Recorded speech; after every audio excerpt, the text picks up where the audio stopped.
Om Swastiastu. Selamat pagi anak-anak semuanya. Bagaimana kabarnya hari ini? Semoga selalu diberikan kesehatan untuk kita semuanya.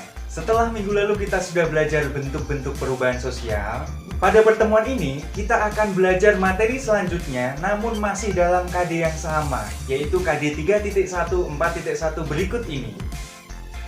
Dengan pokok bahasan faktor pendorong dan faktor penghambat dari perubahan sosial. Faktor penghambat itu bisa dikatakan sebagai hal-hal yang seolah-olah menarik individu atau kelompok untuk tidak melakukan perubahan sosial. Jangan melakukan perubahan. Kurang lebih seperti itu. Sedangkan faktor pendorong bisa dikatakan sebagai hal-hal yang mendorong, memaksa, menyuruh seorang individu atau kelompok untuk melakukan perubahan sosial. Ayo berubah, jangan hanya diam. Kurang lebih seperti itu.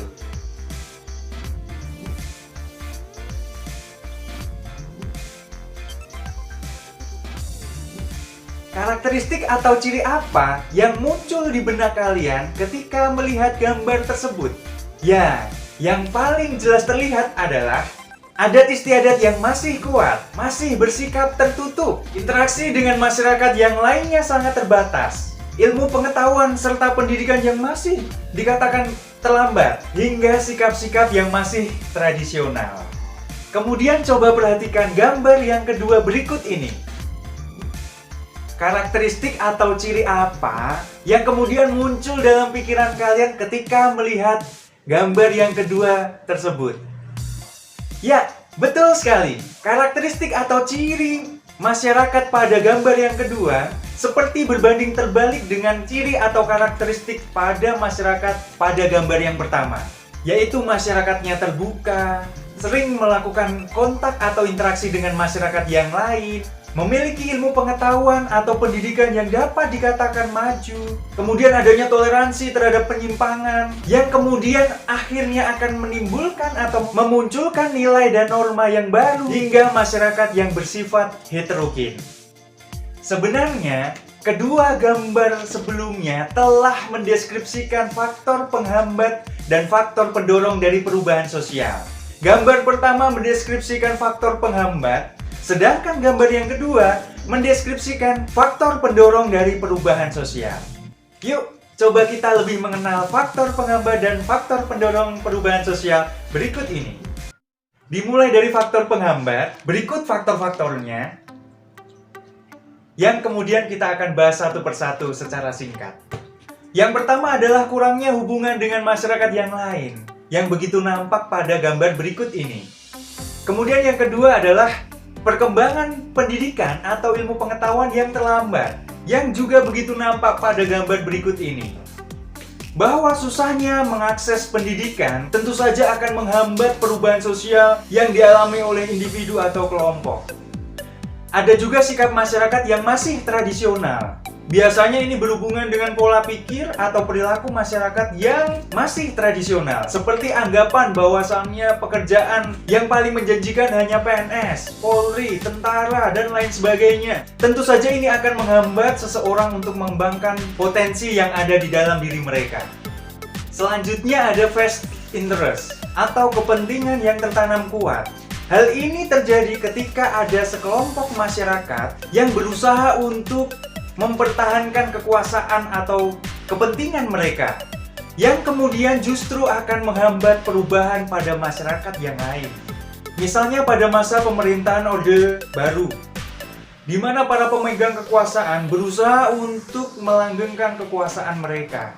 Tentu saja akan menghambat perubahan dari masyarakat yang lain. Kemudian ada prasangka terhadap hal-hal yang baru.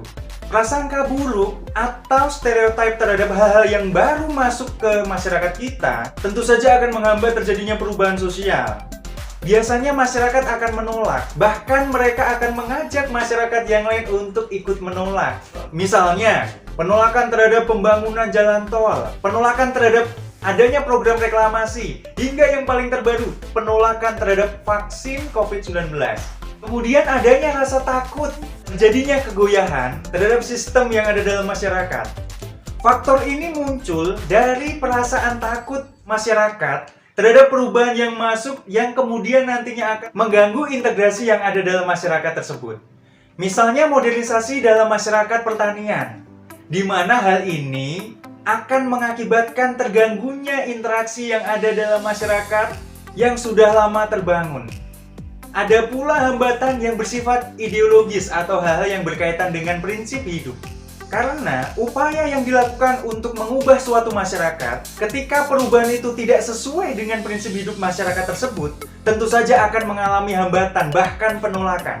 Ideologi seperti radikalisme, komunisme, sosialisme, hingga radikalisme ketika dipaksakan masuk di masyarakat kita yang menganut ideologi Pancasila, tentu saja akan memperoleh pertentangan, bahkan penolakan.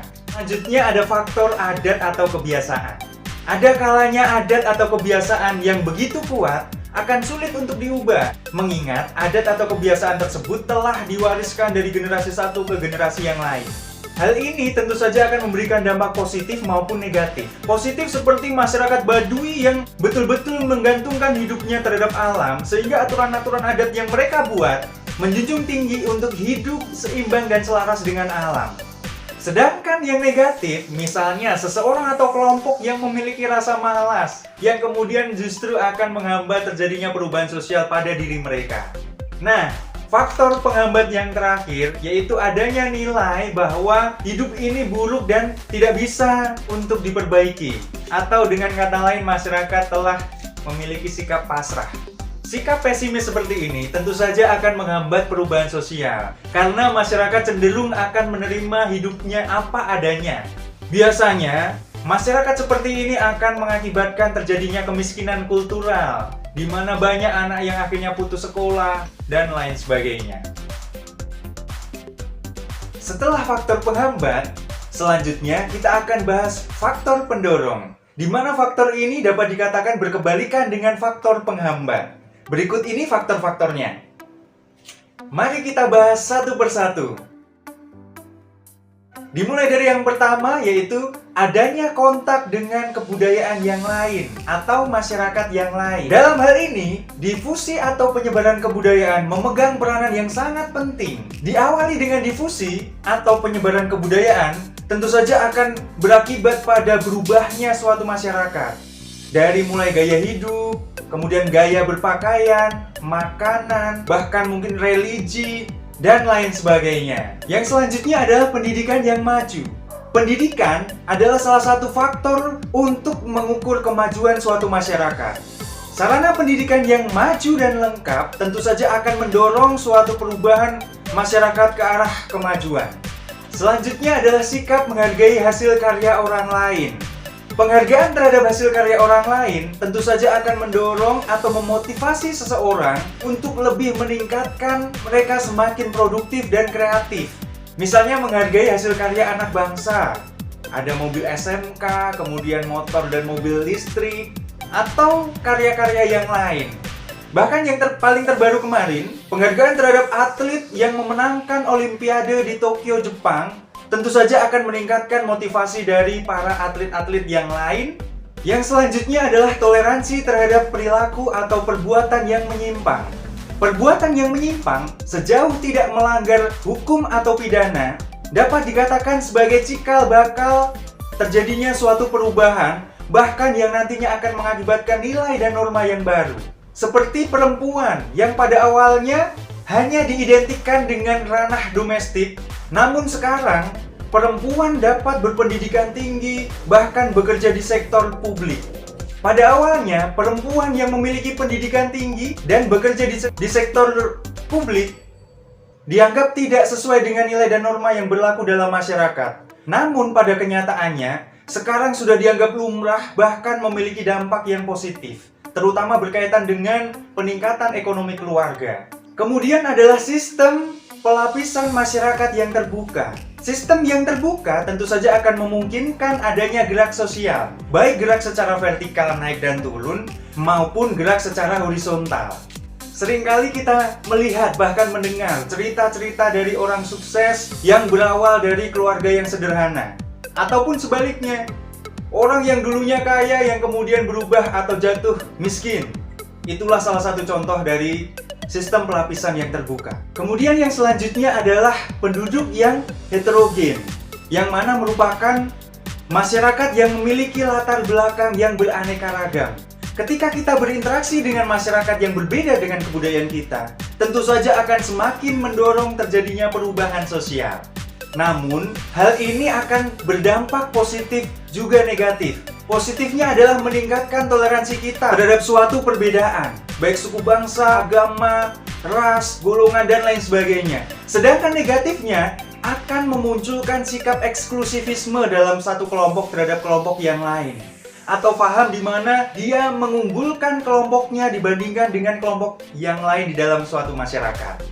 Selanjutnya, ketidakpuasan masyarakat terhadap bidang-bidang tertentu. Sebenarnya, rasa tidak puas masyarakat terhadap keadaannya ini adalah salah satu faktor pendorong utama masyarakat untuk mengalami yang namanya perubahan sosial.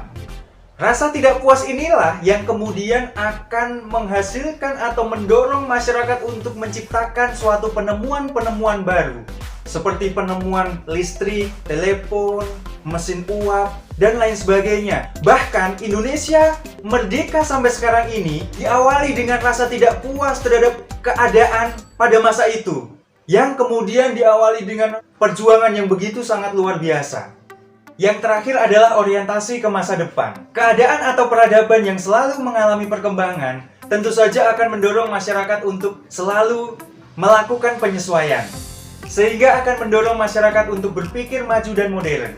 Misalnya terkait dengan pandemi COVID. Semua orang memimpikan bahwasannya COVID ini akan segera berakhir. Oleh karena itu, para peneliti berusaha untuk menemukan atau membuat vaksin yang nantinya akan bermanfaat guna mencapai herd immunity atau kekebalan massal pada masyarakat.